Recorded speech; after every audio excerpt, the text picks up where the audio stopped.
So he lays this book on me.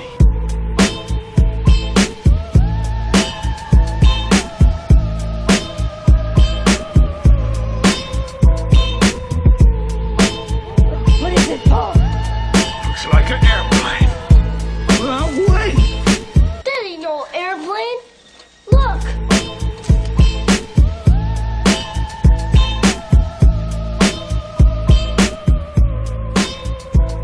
Coming black ships, skull and bone type of action. Your time is up, give in to your masters. We coming black ships, skull and bone type of action. Your time is up, give in to your masters. The time machine is quite literally an advanced spaceship from another dimension, and Doc Brown, as perceived by the peoples of the era, would be an advanced human being operating a UFO from another dimension, quite literally. Thus, tunnel, the Griffith Park Tunnel. In Lloyd R. Christbearer Part 1, we introduce the theme of the tunnel as being a metaphorical representation for experiencing the world with limited perception, reaching the end as being representative of significant quantum leaps of understanding. We noted Christopher Lloyd is consistently positioned at the tunnel's exit to be dramatically discovered by distressed protagonistic tunnel goers, validating his candidacy to represent the light, or the truth that is carried by higher consciousness or higher intelligences. Let's not forget previous sync associations of Holy Man Christ-bearer Lloyd to substratospheric messianic force Jesus Christ and God of all gods, Mount Olympus's Zeus, which fits ever so nicely as Marty travels in fear down the tunnel of limited perception to be saved by the light, the Christ, Zeus, interdimensional higher intelligence, UFO operating Christopher Lloyd.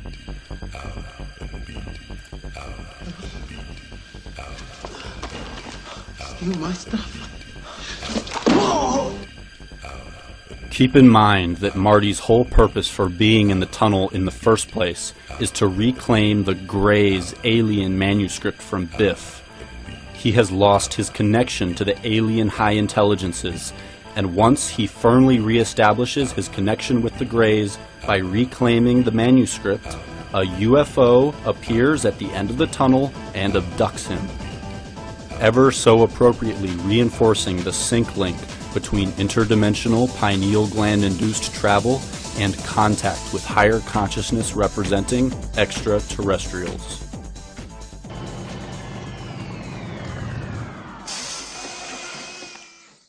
All right, Arnie. Let's find Jennifer. I don't believe it. I live in Hilldale. This is great. Way to go. Marty, stay here.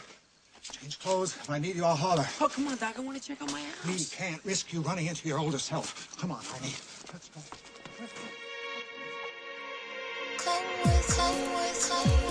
In a brief time-traveling stint of his own, Biff, clad in checker pleats, is escorted to the Wormhole car in a ridiculously over-checkered checker cab that adorns the word Luxor.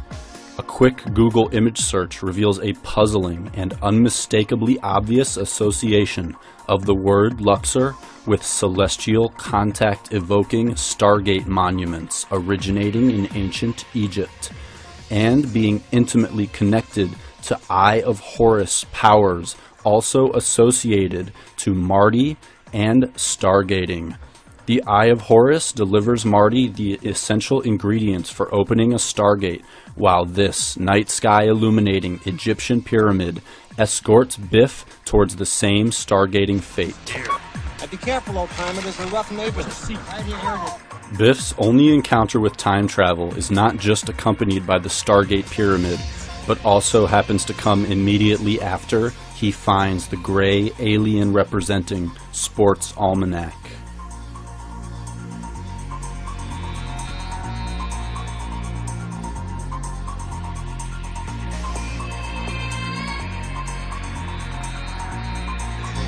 We can observe the intuitive connection between traversing tunnels, entering wormholes, walking into the light, and alien abduction, all interchangeable representative elements of the non-local journey of spirit.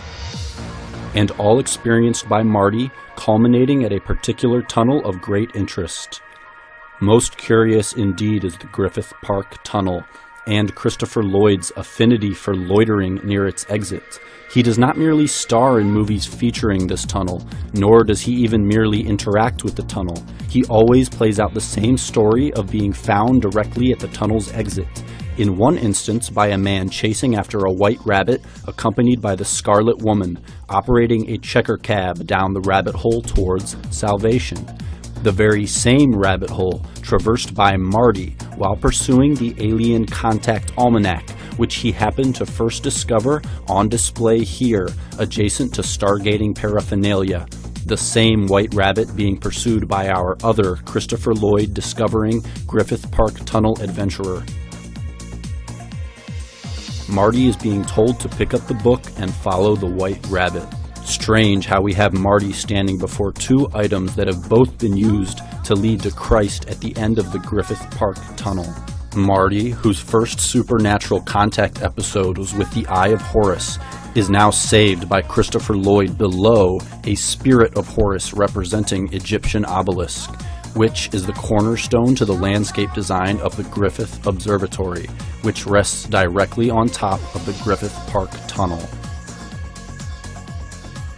Lloyd's tunnel consistently syncs with embarking on the non-local spiritual journey, and it was actually built in order to access an observatory of the heavens that houses a monument honoring the spirit of Horus.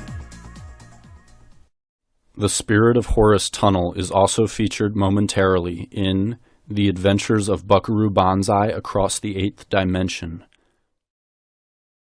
Dr. Buckaroo Banzai, perhaps you can explain yourself. The film begins as Buckaroo is going to pilot the world's first interdimensional traveling car, much like his Back to the Future counterpart, Marty McFly. Banzai shows up fashionably late due to the fact that he is in the middle of performing surgery. May I have the curved diacetyl, please? It's not here, Dr. Banzai. Let me have the straight one then. Dr. Banzai is using a laser to vaporize a pineal tumor without damaging the quadrigeminal plate. Subcutaneous microphones. Dr. Banzai is using a laser to vaporize a pineal tumor without damage. Pineal. Dr. Banzai is using a laser to vaporize a pineal tumor without damaging the quadrigeminal plate. Of all of the surgeries that he could, brain surgery on the pineal gland, another strange parallel to Marty McFly. After interacting intimately with the pineal gland, he pilots mankind's first successful interdimensional journey, helping us draw the same conclusions about pineal gland-induced ascension that we saw displayed in the epic of Marty McFly. Highlighted on Banzai's car is the value 88. It is overtly plastered on the hood, doors, and license plate. The car itself is even named the HB88. When this baby hits 88 miles per hour, you're gonna see some serious shit. When this baby hits 88 miles per hour, you're gonna see some serious shit.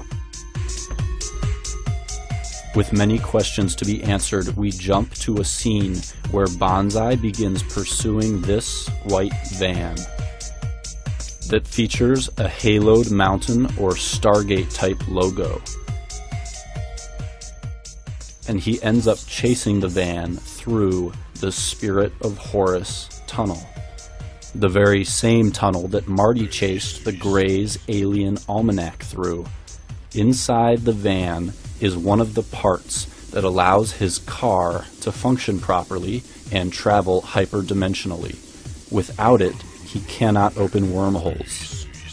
So, you see that we have two men traveling through the Spirit of Horus tunnel, both striving to reconnect with higher intelligences or with their ability to contact higher intelligences.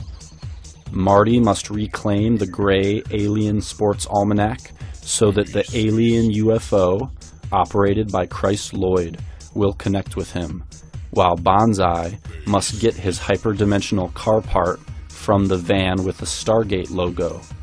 The kicker is that the van with the Stargate logo at the end of the Spirit of Horus tunnel is operated by Christopher Lloyd, playing an alien. And cough up the crucial missing circuit. I bring you